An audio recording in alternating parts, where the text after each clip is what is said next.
Welcome to Spain. And now, welcome to northern Spain, which is somewhat different. Let me explain why. Here we have beaches, mountains, great gastronomy, and above all else, rain. Perhaps it's the rain coupled with its complicated mountainous landscape that has influenced the strong character of its inhabitants for centuries. Let's have a quick look at Spain's history. Starting, for example, in the 3rd century BC, we see that different population groups lived on the peninsula: the Celts, Iberians, and Celtiberian, who were followed by the Romans. The Romans spent 237 years making the Iberian Peninsula the Roman province, which would be called Hispania.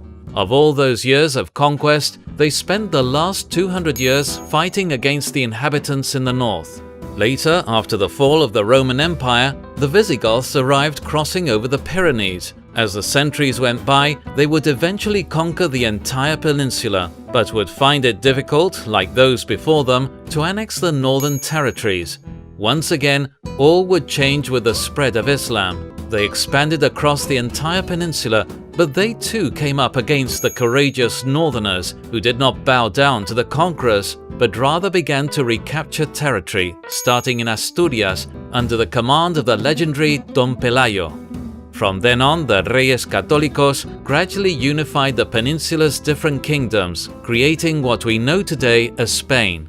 However, it wouldn't be until the end of the 20th century that we would experience a true revolution. In 1996, after a pilot phase in Ibiza, the first cans of Red Bull landed on the peninsula.